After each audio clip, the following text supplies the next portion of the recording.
प्रेम से बोलिए जय माता दी। शनि भगवान की जय। प्यारे भक्तों, आज शनिवार के दिन आप सभी श्रवण करें शनिवार काली माता की व्रत कथा व शनिवार व्रत कथा। शनिवार के दिन काली माता का पूजा का विशेष महत्व है। माँ काली को शक्ति और दुष्टों का संहार करने वाली देवी माना जाता है। उनके पूजन से भय, नकारात्मक ऊर्जा और शत्रु बाधा समाप्त होती है। प्यारे भक्तों, आपको मैं बता दूं कि शनिवार को माँ काली की पूजा करने से और माँ काली की कथा को श्रद्धा पूर्वक श्रवण करने से सभी कष्ट, रोग और शत्रुओं से मुक्ति मिलती है। यह दिन विशेष रूप से उन लोगों के लिए शुभ है जो मानसिक और शारीरिक समस्याओं से पीड़ित है। जानिए काली माता की पूजा विधि के बारे में। सर्वप्रथम प्रातःकाल उठकर स्नान करके स्वच्छ वस्त्र धारण करें। पूजा स्थल को गंगा जल से शुद्ध करें। घर के पूर्व या उत्तर दिशा में माँ काली की मूर्ति या चित्र रखें। मूर्ति के पास दीपक और अगरबत्ती जलाएं। माँ काली की पूजा का संकल्प लें और अपनी मनोकामनाएं व्यक्त करें। पूजन सामग्री लाल पुष्प, अक्षत, धूप, दीप, नैवेद्य, मिठाई या फल, काले तिल और सिंदूर का उपयोग करें। सरसों के तेल का दीपक जलाना शुभ माना जाता है। माँ काली के मंत्र ओम क्रीं कालिकाय नमः का जप करते हुए पुष्प चढ़ाएं, नैवेद्य अर्पित करें और माँ से अपनी समस्याओं का समाधान मांगे। ध्यान करें और कम से कम 11 बार काली चालीसा या काली मंत्र का पाठ करें। माँ काली की आरती करें और प्रसाद सभी में वितरित करें। अब आइए भक्तों, श्रवण करते हैं माँ काली की व्रत कथा। प्रेम से बोलिए जय श्री गणेश, काली माता की जय। एक बार दैत्यों की शक्ति बहुत अधिक बढ़ गई। उन्होंने देवराज इंद्र का सिंहासन छीनकर सभी देवताओं को स्वर्ग से निकाल वहां अधिकार कर लिया। इन दैत्यों के राजा शुभ और निशुभ नामक 2 भाई थे। महिषासुर, रक्तबीज, चंड मुंड व धूम्रलोचन जैसे दर्जनों सेना नायक और करोड़ों दैत्य की सुसज्जित सेना उनके पास थी। पराजित देवताओं द्वारा प्रार्थना किए जाने पर आदिशक्ति भगवती भवानी ने दुर्गा के रूप में अवतरित होकर उन दैत्यों का संहार किया था। इस युद्ध के मध्य ही देवी दुर्गा ने अपनी सहायता के लिए अपने ललाट से एक अत्यंत शक्तिशाली और विकराल देवी को प्रकट किया। काली, कलिका, चामुंडा, महाकाली आदि इसी देवी के अनंत नामों में से कुछ नाम हैं। मातेश्वरी दुर्गा के अवतार धारण और उनके द्वारा शुभ निशुभ की संपूर्ण सेना के विनाश की कथा काफी लंबी है। जब भगवती भवानी दुर्गा ने शुभ निशुंभ के सेनापति धूम्रलोचन को सेना सहित यमपुरी पहुंचा दिया तो दैत्यराज शुभ ने चंड मुंड को आदेश दिया कि वो देवी को पकड़कर उसके पास लाए। आज्ञा पाते ही दैत्यों ने जगदम्बा दुर्गा को चारों ओर से घेर लिया और उन्हें पकड़ने मारने की चेष्टा करने लगे। यह देख देवी को बहुत क्रोध आया। क्रोध के कारण उनका मुखमंडल काला पड़ गया, भवें वक्र हो उठी।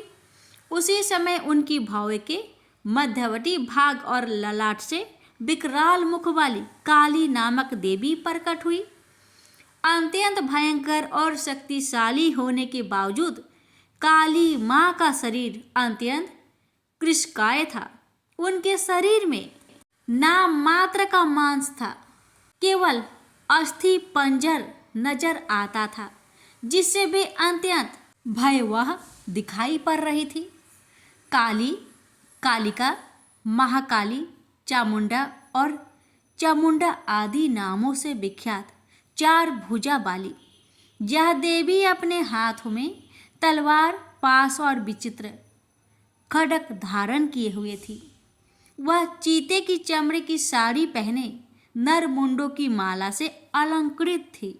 भवानी दुर्गा के मस्तक से प्रकट होने के बावजूद काली माँ का स्वरूप अत्यंत विकराल था।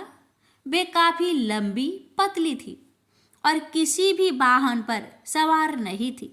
उनका मुखमंडल बहुत अधिक बड़ा था। उनकी लंबी जीभ काफी बाहर तक निकली हुई थी। उनकी आंखें अंगारों की तरह दहक रही थी और अपनी भीषण गर्जना से पृथ्वी आकाश को कपा रही थी। अपनी घोर गर्जना से सभी दिशाओं को गुजाते हुए मातेश्वरी काली बड़े वेग से दैत्यों की सेना पर टूट पड़ी और उनका भक्षण करने लगी। वे पार्श रक्षकों, अंकुशधारी, महावतों, योद्धाओं तथा अनेक हाथियों को एक ही हाथ में पकड़कर अपने मुख का ग्रास बना रही थी। किसी को बालों से पकड़ लेती, किसी का गला दबोच लेती, किसी को पैरों से कुचल डालती और किसी को छाती के धक्के से गिराकर मार देती। वे असुरों के फेंके हुए बड़े बड़े अस्त्र शस्त्र मुंह से पकड़ लेती और रोष में भरकर उनको दांतों से चकनाचूर कर डालती। काली द्वारा अनेक दैत्य तलवार के घाट उतर गए, अनेक खटवांग से पीटे गए और कितने ही असुर दांतों के अग्रभाग से कुचले जाकर मृत्यु को प्राप्त हुए। इस प्रकार देवी ने असुरों की उस समस्त सेना को क्षण भर में ही धराशायी कर दिया। अपनी सेना का विनाश होते देख चंड काली देवी की ओर दौड़ा। महादैत्य मुंड ने भी अत्यंत भयंकर बाणों की बौछार तथा हजारों चक्र एवं अन्य शस्त्रों से भयानक नेत्रों वाली देवी को आवृत कर दिया। वे चक्र देवी के मुख में समाते हुए ऐसे जान पड़ रहे थे मानो सूर्य के बहुतेरे मंडल बादलों के उदर में प्रवेश कर रहे हो। मातेश्वरी काली दैत्य सेनापति मुंड द्वारा चलाए गए अस्त्र शस्त्रों का भक्षण करते और अनेक राक्षसों को अपने शस्त्रों में समाप्त करते हुए विकट अट्टहास करती जा रही थी। इसी समय भगवती काली ने दूसरे दैत्य सेनापति चंड को अपनी ओर आते देखा। क्रोध में भरकर काली माई ने चंड पर आक्रमण कर दिया। एक हाथ से उसके केस पकड़कर दूसरे हाथ से उसकी गर्दन काट उसे यमलोक पहुंचा दिया। अपने भाई चंड को देवी के हाथों मरता देख मुंड अनेक भयावह दैत्यों के साथ मातेश्वरी काली की ओर दौड़ पड़ा। तब देवी ने रोष में उसे तलवार से मारकर धरती पर सुला दिया। महापराक्रमी चंड और मुंड के मरते ही शेष सेना आतंकित होकर भाग गई। उसी समय काली ने चंड और मुंड के मस्तक हाथ में लेकर जगदम्बा दुर्गा के पास जाकर प्रचंड अट्टहास करते हुए कहा, देवी, मैं चंड मुंड नामक इन दो भयानक असुरों के मस्तक आपको भेंट करने के लिए लाई हूँ। इस पर कल्याणमयी दुर्गा ने काली से मधुर वाणी में कहा, देवी, तुम चंड और मुंड को मारकर मेरे पास आई हो, इसलिए संसार में तुम्हारा एक नाम चामुंडा भी होगा। मातेश्वरी काली द्वारा चंड मुंड और अनेक सैनिकों के मारे जाने पर दैत्यराज शुंभ स्वयं अपने सभी सेनापतियों सहित युद्ध के लिए वहां आ गया। कई करोड़ असुर सैनिक उनके साथ थे। उस समय सभी मात्र शक्तियां भी देवी की सहायता के लिए युद्ध क्षेत्र में आ गई। दोनों ओर से भीषण अस्त्र शस्त्र चलने लगे। इस समय मातेश्वरी काली सभी मात्र शक्तियों से आगे रहकर रणभूमि में विचरने लगी। अपने खटवांग, त्रिशूल एवं अन्य अस्त्र शस्त्रों से वे असंख्य दैत्यों को काल के गाल में पहुंचा रही थी। यद्यपि सभी मात्र शक्तियाँ मातेश्वरी दुर्गा एवं उनका सिंह अनेक दैत्यों को समाप्त कर रहे थे, परंतु मातेश्वरी काली साक्षात रणचंडी बनकर दैत्यों को गाजर मूली की तरह काट रही थी। मातेश्वरी काली इस समय इतने क्रोध में भरी हुई थी कि वे दैत्यों को अस्त्र शस्त्रों से मारने के साथ ही उनका भक्षण भी करती जा रही थी। अत्यंत भयंकर और विकराल रूप था इस समय मातेश्वरी काली का। अनेक राक्षस तो आपके इस रूप को देखकर तथा उनके द्वारा लगाए जा रहे अट्ठासों की भीषण आवाज सुनकर ही यमलोक सिधार गए। मातेश्वरी काली का अवतरण मात्र इन दैत्यों को मारने के लिए ही नहीं हुआ था, उनका इससे भी अधिक महान कार्य था। दैत्य सेनापति रक्तबीज के वध में भगवती दुर्गा की सहायता करना। उस प्रचंड दैत्य रक्तबीज को एक अद्भुत वरदान प्राप्त था। जहाँ भी उसके रक्त की एक बूंद गिरती थी, वहीं तत्काल उतना ही शक्तिशाली एक असुर उत्पन्न हो जाता था। मातेश्वरी काली, भगवती दुर्गा और अन्य मात्र शक्तियों के हाथों दैत्यों को मरते एवं घायल होते देख महादैत्य रक्तबीज ने मातेश्वरी पर हमला कर दिया। वह अपनी गदा से सभी मात्र शक्तियों पर एक साथ प्रहार करने लगा। जब मात्र शक्तियों ने उस पर प्रहार किए तो उसके शरीर का रक्त जहाँ जहाँ गिरता वहाँ वहाँ उसके समान ही एक अन्य बलशाली दैत्य पैदा हो जाता। इस प्रकार वहाँ असंख्य दैत्य उत्पन्न हो गए जो रक्त बीज के समान ही बलशाली, भीषण और युद्ध कला में निपुण थे। इस समस्या का एकमात्र समाधान यही था कि रक्त बीज के अंग प्रत्यंग तो काटे जाए, परंतु उसके शरीर से निकलने वाले रक्त की एक बूंद भी भूमि पर न गिरने दी जाए। इस प्रयोजन की पूर्ति के लिए भगवती भवानी दुर्गा ने काली को चामुंडा नाम से संबोधित करते हुए कहा, चामुंडे, तुम अपने मुख को अधिक विस्तृत करो तथा मेरे शस्त्रपात से गिरने वाले रक्त बिंदु एवं उनसे उत्पन्न होने वाले महादैत्यों को अपने इस भयानक मुख से खा जाओ। इस प्रकार रक्त से उत्पन्न होने वाले महादैत्यों का भक्षण करती हुई तुम रण में विचरती रहो। ऐसा करने से उस दैत्य का सारा रक्त खत्म हो जाने पर वह स्वयं भी नष्ट हो जाएगा। जब तुम उन भयंकर दैत्यों को खा जाओगी तो दूसरे दैत्य नहीं उत्पन्न हो सकते। मातेश्वरी दुर्गा की यह बात सुनकर भगवती काली ने अपना आकार बहुत बड़ा कर लिया। इस प्रकार उन्होंने रक्त बीज के रुधिर के पान और दैत्यों के भक्षण हेतु महाकाली का विकराल रूप धारण कर लिया। भगवती दुर्गा जो इस समय क्रोध के आवेग में रणचंडी अर्थात देवी चंडिका बनी हुई थी, अपने भीषण शूल से उस महादैत्य रक्त बीज पर प्रहार किया। फलस्वरूप उसके शरीर से रक्त की धार बहने लगी, जिसे तत्काल ही मातेश्वरी काली ने अपनी लपलपाती जिह्वा द्वारा उदर स्वस्थ कर लिया। भगवती भवानी ने रक्त बीज पर प्रहार जारी रखी। उसके शरीर में स्थान से रक्त की धारा बहने लगी। रक्त बीज महाबलशाली और भयंकर दैत्य था, अतः उसके शरीर से बहुत अधिक रक्त बह रहा था, परंतु उसका जितना भी रक्त बह रहा था काली माँ अर्थात देवी चामुंडा उसे तत्काल पीती जा रही थी। इस रक्त को पीते समय रुधिर से काली के मुख में जो महादैत्य उत्पन्न हुए उन्हें भी वे उदरस्त करती चली गई। इस प्रकार भगवती दुर्गा रक्त बीज पर प्रहार करती रही और मातेश्वरी काली उस रुधिर का पान करती रही।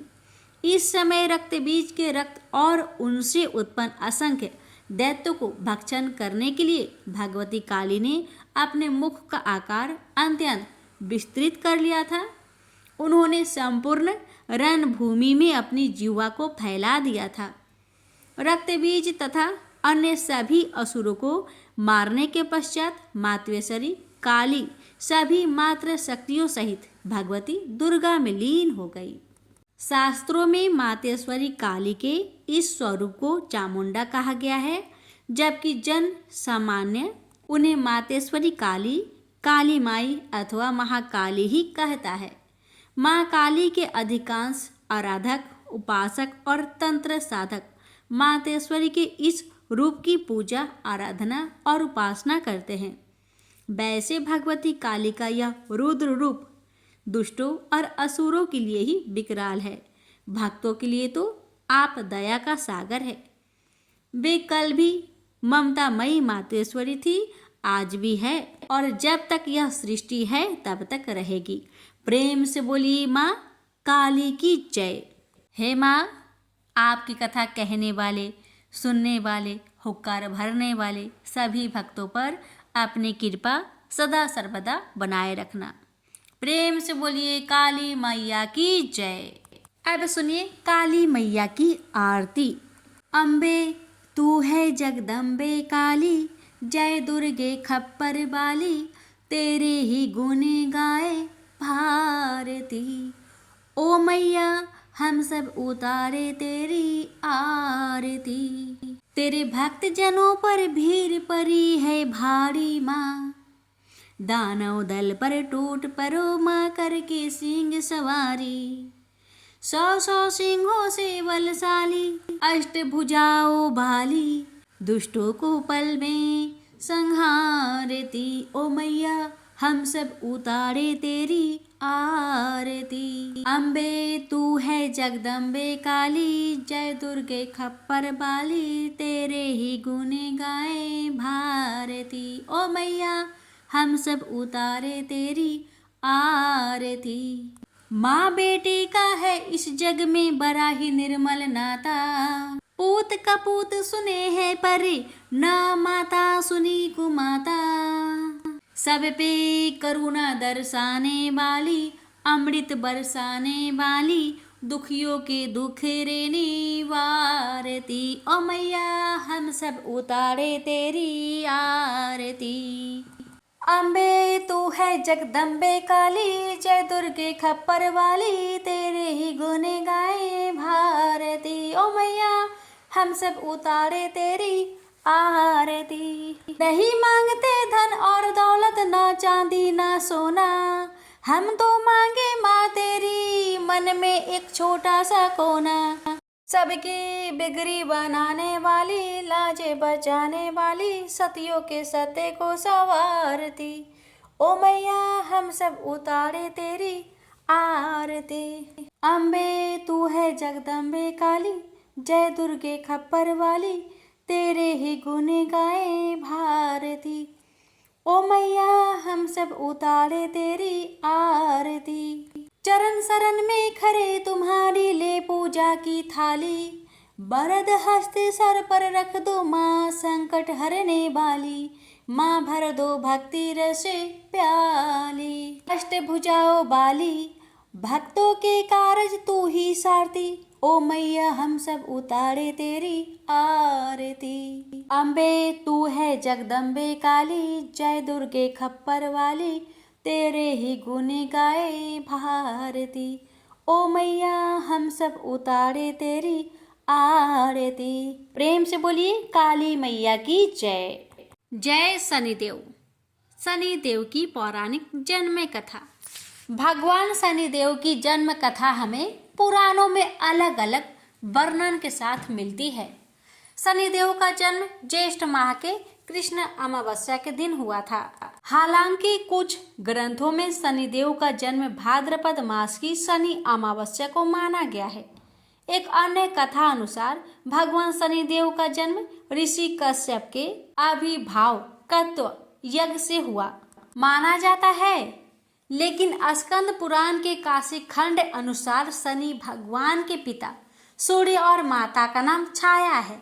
उनकी माता को स्वर्णा भी कहते हैं। लेकिन इसके पीछे एक कहानी है। राजा दक्ष की कन्या संज्ञा का विवाह सूर्य देव के साथ हुआ। संज्ञा सूर्य देव के तेज से परेशान रहती थी, तो वह सूर्य देव की अग्नि को कम करने का सोचने लगी। दिन बीतते गए और संज्ञा ने वैवस्वत, मनु, यमराज और यमुना नामक तीनों संतानों को जन्म दिया। फिर संज्ञा ने निर्णय लिया कि वे तपस्या कर सूर्य देव के तेज को किसी भी तरह से कम करेगी, लेकिन बच्चों के पालन और सूर्य देव को इनकी भनक ना लगे, इसके लिए उन्होंने एक युवती निकाली। उन्होंने अपने तप से अपनी ही तरह की एक महिला को पैदा किया और उसका नाम स्वर्णा रखा। यह संज्ञा की छाया की तरह थी, इसलिए इसका नाम छाया हुआ। संज्ञा ने छाया से कहा कि अब से मेरे बच्चों को सूर्य देव की जिम्मेदारी तुम्हारी रहेगी, लेकिन यह राज सिर्फ मेरे और तुम्हारे बीच ही बना रहना चाहिए। यह कहकर संज्ञा वहां से चलकर पिता के घर पहुंची, तो पिता ने कहा कि ये तुमने अच्छा नहीं किया, तुम पुनः अपने पति के पास जाओ। जब पिता ने शरण नहीं दी तो संज्ञा वन में चली गई और घोड़ी का रूप धारण करके तपस्या में लीन हो गई। उधर सूर्य देव को जरा भी आभास नहीं हुआ कि उनके साथ रहने वाली संज्ञा नहीं, स्वर्णा है। स्वर्णा अपने नारी धर्म का पालन करती रही और छाया रूप होने के कारण उन्हें सूर्य देव के तेज से कोई परेशानी नहीं हुई। सूर्य देव और स्वर्णा के संयोग से भी मनु, शनिदेव और भद्रा 3 संतानें जन्म लिया। कहते हैं कि जब शनिदेव छाया के गर्भ में थे तो छाया ने भगवान शिव का कठोर तपस्या की थी। भूख, प्यास, धूप, गर्मी सहने के कारण उसका प्रभाव छाया के गर्भ में पल रही संतान यानी शनिदेव पर भी पड़ा। फिर जब शनिदेव का जन्म हुआ तो उनका रंग काला निकला। यह रंग देखकर सूर्य को लगा कि यह तो मेरा पुत्र नहीं हो सकता। उन्होंने छाया पर संदेह करते हुए उन्हें अपमानित किया। माँ के तप की शक्ति शनिदेव में भी आ गई। उन्होंने क्रोधित होकर अपने पिता सूर्यदेव को देखा तो सूर्यदेव उनकी शक्ति से काले पड़ गए और उनको कुष्ठ रोग हो गया। अपनी यह दशा देखकर घबराए हुए सूर्यदेव भगवान शिव की शरण में पहुंचे। तब भगवान शिव ने सूर्यदेव को अपनी गलती का एहसास करवाया। सूर्यदेव को अपने किए का पश्चाताप हुआ। उन्होंने क्षमा मांगी। तब कहीं उन्हें फिर से अपना असली रूप वापस मिला। लेकिन इस घटना के चलते पिता और पुत्र का संबंध हमेशा के लिए खराब हो गया। प्रेम से बोलिए जय शनिदेव, सूर्य नारायण की जय। अब श्रवण करें शनिवार शनि भगवान की व्रत कथा व विधि। शनिवार का व्रत करने के लिए इस दिन सुबह उठकर स्नान कर ले। कोशिश करें स्नान से पहले कुएं के जल या नदी के जल से करें। सुबह पीपल के वृक्ष पर जल चढ़ाए। मंदिर में शनि देव की लोहे की मूर्ति को पंचामृत से स्नान कराए। शनि देव को काले तिल, फूल, धूप, एक काले रंग का वस्त्र और तेल अवश्य चढ़ाए। इसके बाद शनि देव के मंत्रों का उच्चारण जरूर करें। अंत में पीपल के पेड़ की 7 बार परिक्रमा अवश्य करें। शनि भगवान की पूजा के बाद किसी गरीब को भोजन कराए और दक्षिणा देकर विदा करें। शाम के समय व्रत का पारण करें। शनिवार व्रत का पारण काली उड़द की दाल और खिचड़ी से करनी चाहिए। इसी तरह ये व्रत 7 शनिवार तक करें। इसी तरह से आप कुल 7 शनिवार तक शनि देव की आराधना करें। 7 शनिवार व्रत रखें और पूजा अर्चना करें। शनि देव आपके सभी दुख हर लेंगे। शनि देव को प्रसन्न करने के लिए लोग शनि देव की उपासना करते हैं और पूरे विधि विधान से पूजा पाठ करते हैं। शनि दोष से मुक्ति पाने के लिए शनिवार का व्रत करना बेहद लाभकारी माना गया है। माना गया है कि शनिवार का व्रत रखने से शनि की 7.5 और ढैयों के कष्टों से मुक्ति मिलती है। इसलिए प्यारे भक्तगणों, अगर आप शनिवार का व्रत करते हैं तो कथा को अनिवार्य रूप से पूरा अवश्य सुनेगा। आप पर शनि महाराज की कृपा अवश्य होगी। प्रेम से बोलिए शनि महाराज की जय। हे शनि महाराज, मैं आपकी व्रत कथा को आपके भक्तों को सुना रही हूँ। अगर हमसे कोई गलती हो हमें क्षमा करना और अपनी सभी भक्तों की सभी मनोकामना को पूर्ण करना। प्रेम से बोलिए शनि महाराज की जय। एक समय स्वर्ग लोक में सबसे बड़ा कौन, ये प्रश्नों को लेकर नव ग्रहों में वाद विवाद हो गया। विवाद इतना बढ़ा कि परस्पर भयंकर युद्ध की स्थिति बन गई। निर्णय के लिए सभी देवता देवराज इंद्र के पास पहुंचे और बोले, हे देवराज, आपको निर्णय करना होगा कि हम में से सबसे बड़ा कौन है। देवताओं का प्रश्न सुनकर देवराज इंद्र उलझन में पड़ गए। इंद्र बोले, मैं इस प्रश्न का उत्तर देने में असमर्थ हूँ। हम सभी पृथ्वी लोक में उज्जैनी नगरी में राजा विक्रमादित्य के पास चलते हैं। देवराज इंद्र सहित सभी ग्रह यानी कि सभी देवता उज्जैनी नगरी पहुंचे। महल में पहुंचकर जब देवताओं ने उनसे अपना प्रश्न पूछा तो राजा विक्रमादित्य भी कुछ देर के लिए परेशान हो उठे, क्योंकि सभी देवता अपनी अपनी शक्तियों के कारण महान थे। किसी को भी छोटा बताना या बड़ा कह देना उनके क्रोध के प्रकोप से भयंकर हानि पहुंच सकती थी। अचानक राजा विक्रमादित्य को एक उपाय सूझा और उन्होंने विभिन्न धातुओं जैसे स्वर्ण, रजत, कांसा, ताम्र, शीशा, रांगा, जस्ता, अब्रक व लोहे के 9 आसन बनवाए। धातुओं के गुण के अनुसार सभी आसनों को एक दूसरे के पीछे रखकर उन्होंने देवताओं को अपने अपने सिंहासन पर बैठने को कहा। देवताओं के बैठने के बाद राजा विक्रमादित्य ने कहा, आपका निर्णय तो स्वयं हो गया। जो सबसे पहले सिंहासन पर विराजमान है वही सबसे बड़ा है। राजा विक्रमादित्य के निर्णय को सुनकर शनि देवता ने सबसे पीछे आसन पर बैठने के कारण अपने को छोटा जानकर क्रोधित होकर कहने लगे, राजा विक्रमादित्य, तुमने मुझे सबसे पीछे बैठाकर मेरा अपमान किया है। तुम मेरी शक्तियों से परिचित नहीं हो। मैं तुम्हारा सर्वनाश कर दूंगा।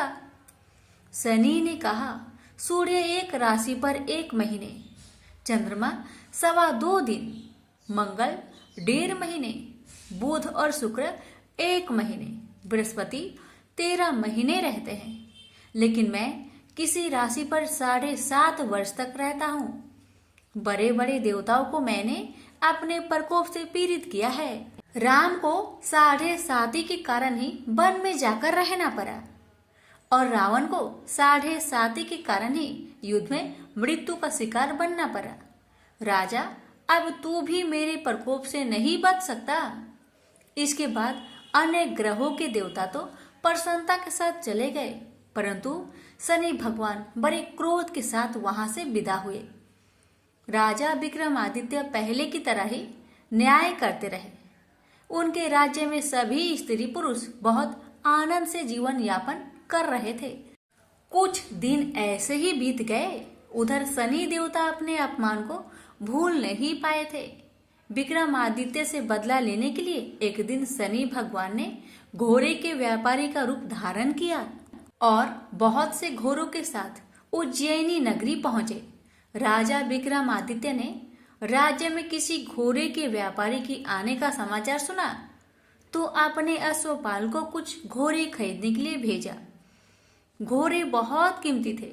अश्वपाल ने जब वापस लौटकर इस संबंध में बताया तो राजा विक्रमादित्य ने स्वयं आकर एक सुंदर व शक्तिशाली घोड़े को पसंद किया।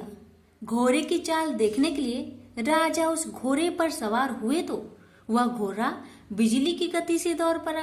तेजी से दौड़ता घोड़ा राजा को दूर एक जंगल में ले गया और फिर राजा को वहां गिराकर जंगल में कहीं गायब हो गया।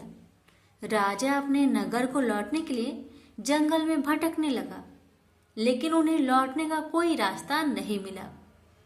राजा को भूख प्यास लगाई। बहुत घूमने पर उसे एक चरवाहा मिला। राजा ने उससे पानी मांगा। पानी पीकर राजा ने उस चरवाहे को अपनी अंगूठी दे दी।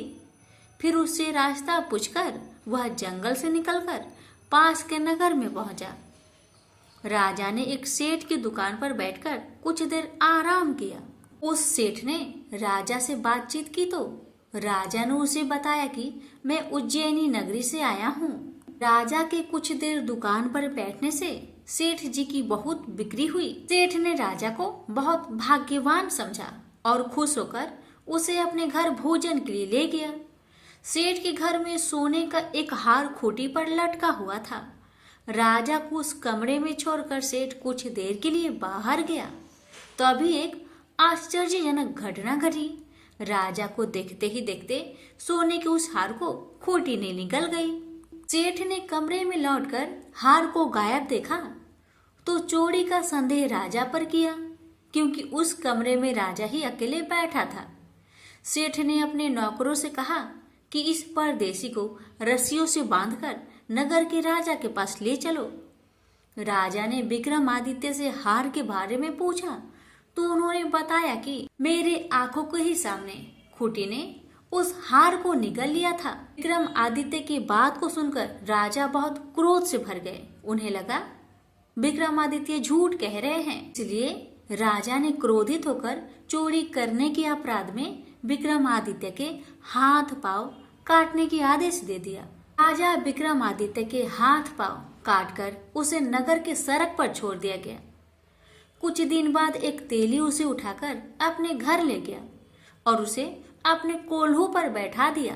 राजा आवाज देकर बैलों को हाँकता रहता। इस तरह तेली का बैल चलता रहा और राजा को भोजन मिलता रहा। शनि देव के प्रकोप के साधे साथी पूरी होने पर वर्षा ऋतु प्रारंभ हुई।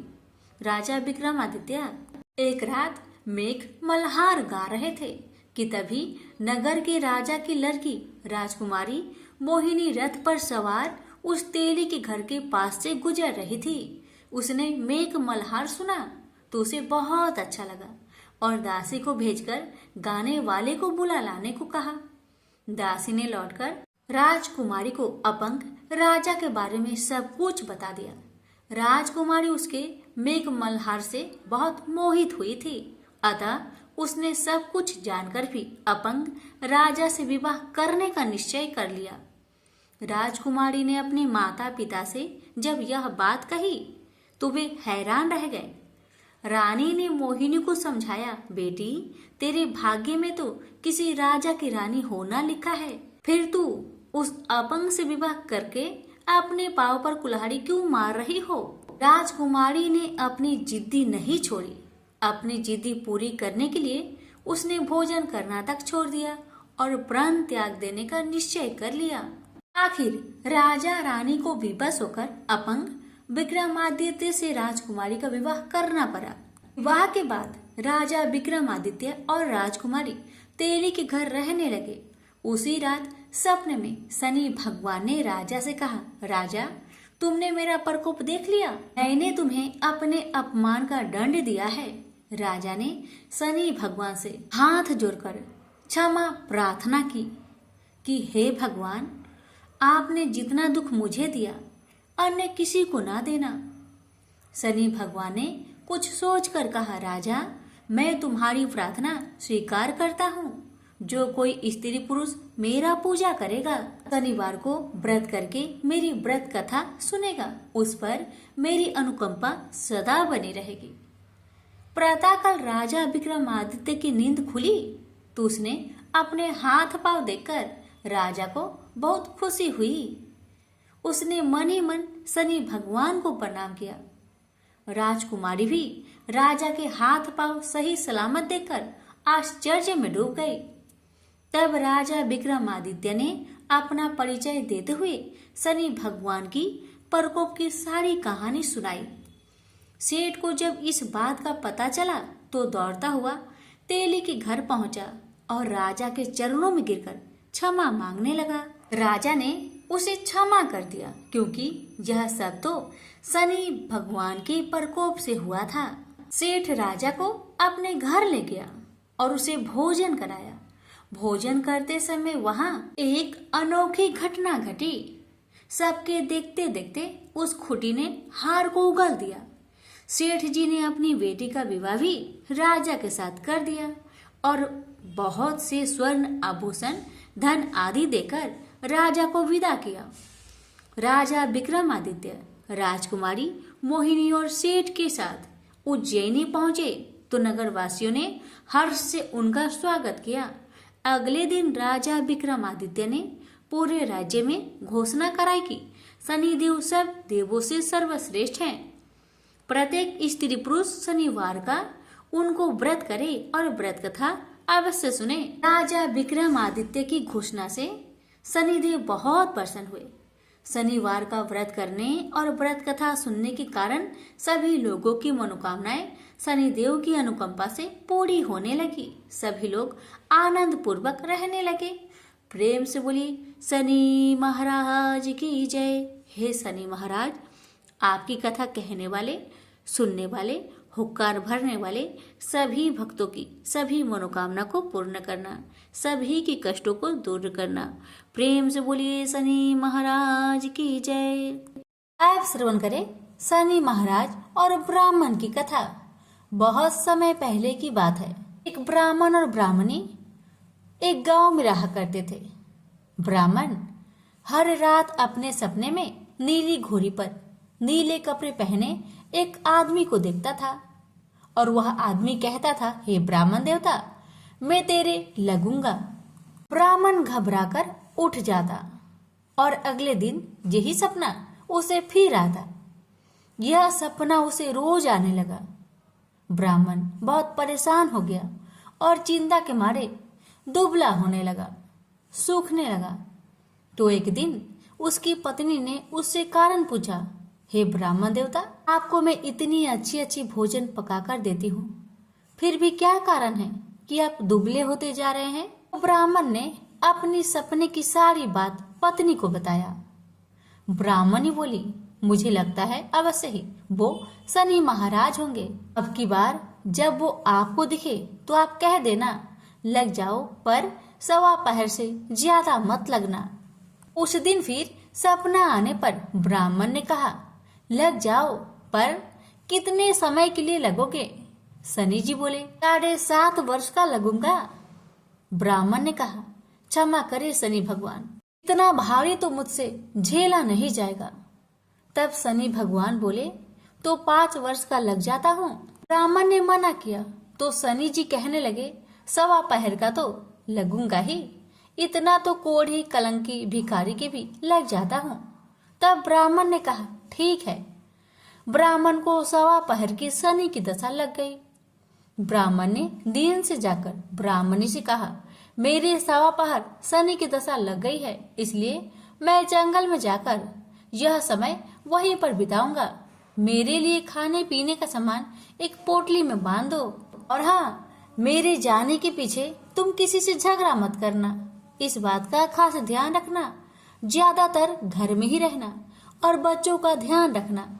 इस 1.25 पहर के समय में कोई भी गाली दे तो चुपचाप सुन लेना, बहस मत करना। यह समझाकर ब्राह्मण जंगल में चले गए। जंगल में ब्राह्मण एक पीपल के पेड़ के नीचे बैठ गए और हनुमान जी का पाठ करने लगे। 1 पहर बीत गया। ब्राह्मण ने सोचा बाकी बचा समय रास्ते में बीत जाएगी, इसलिए वहां से चल दिया। रास्ते में एक बाड़ी में मदिरे लगे थे। माली से एक मदिरा खरीदा, पोटली में बांधा और आगे को बढ़ा। आगे एक आदमी मिला जो असल में कोई और नहीं, भगवान शनि महाराज थे। ब्राह्मण से पूछा कि पोटली में क्या है? तब उसने कहा, मदिरा है। तब शनि भगवान बोले, दिखाओ। ब्राह्मण ने पोटली खोली, उसमें वह मदिरा राजकुमार का कटा हुआ खून से लथपथ सिर दिखाई दिया। तो शनि भगवान ब्राह्मण को राजा के पास ले गए और कहा कि इस ब्राह्मण ने राजकुमार की हत्या कर दी है, इसके पास पोटली में राजकुमार का सिर है। राजा ने कहा, मैं यह नहीं देख सकता, इस ब्राह्मण को सूली पर चढ़ा दो। राजा के यहाँ हाहाकार मच गया। ब्राह्मण को सूली चढ़ाने से पहले पूछा गया कि तुम्हारी कोई आखिरी इच्छा हो तो बताओ। ब्राह्मण ने सोचा किसी तरह 1.25 पहर पूरा बस हो जाए। ब्राह्मण ने सोच समझकर कहा। उसने कहा कि वह रोज बालाजी का कथा सुनता है। मरने से पहले अंतिम बार बालाजी का कथा सुनना चाहता है। ब्राह्मण को कथा सुनाने का प्रबंध किया गया। कथा कहते कहते सवा पहर पूरा हो गया। शनि की दशा टलते ही राजकुमार शिकाल खेल कर लौटा हुआ दिखाई दिया। राजकुमार को आता देखकर राजा बहुत खुश हुआ, लेकिन उसे निर्दोष ब्राह्मण की हत्या का दोष लगने का डर सताने लगा। उसने तुरंत घोड़सवार सैनिकों को ब्राह्मण को आदर सहित ले आने के लिए भेजा। ब्राह्मण राज दरबार में आया तो राजा ने क्षमा मांगी और पोटली दिखाने के लिए कहा, तो पोटली खोली तो उसमें मदिरा था। राजा ने इन सब के बारे में पूछा तो ब्राह्मण ने बताया, मुझे सवा पहर की शनिचर की दशा लग गई थी, इस कारण यह सब तमाशा हुआ। राजा ने पूछा, यह दशा कैसे टलती है? ब्राह्मण बोला, राजा या सेठ के लगे तो काला हाथी या काला घोड़ा दान करे, गरीब के लगे तो पीपल की पूजा करे और बोले, साचा शनिचर कहिए जाके पाओ सदा ही पढ़िए। शनि भगवान की कहानी सुने, तिल का तेल और काला उड़द दान करे, काले कुत्ते को तेल से चुपर कर रोटी खिलाए तो शनिचर की दशा उतर जाती है। राजा ने उसे मतीरा वापस दे दिया। घर आकर ब्राह्मण ने मतीरा काटा तो उसमें बीज की जगह हीरे मोती निकले। ब्राह्मणी ने पूछा, यह कहाँ से लाए हैं? आप तो कह रहे थे कि शनिचर की दशा लगी है। ब्राह्मण ने कहा, जब दशा लगी थी तो यह मतीरा राजकुमार का सिर बन गया था। जब शनि की दशा उतरी तो शनि भगवान निहाल कर गए। हे शनि देवता, जैसे ब्राह्मण के शनि की दशा लगी वैसे किसी का ना लगना। बोलिए प्रेम से शनि महाराज की जय।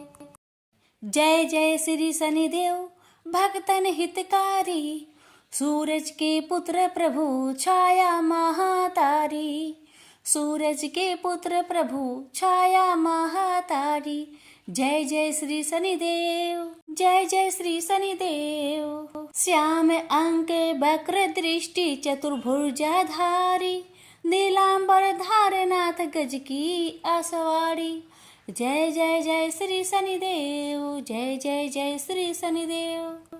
क्रीट मुकुट शीस रजित दीपक है लीलाड़ी, मुक्तन की माला गले शोभित बलिहारी। जय जय श्री शनिदेव, जय जय जय श्री शनिदेव। मोदक मिष्टान पान चढ़त है सुपारी, लोहा तिल तेल उड़द महिषी अति प्यारी, लोहा तिल तेल उड़द महिषी अति प्यारी। जय जय श्री शनिदेव, जय जय श्री शनिदेव। देव तनुज ऋषि मुनि सुमरिन नर नारी, विश्वनाथ धरत ध्यान शरण है तुम्हारी, विश्वनाथ धरत ध्यान शरण है तुम्हारी। जय जय श्री शनिदेव, जय जय श्री शनिदेव। प्रेम से बोलिए शनि भगवान की जय।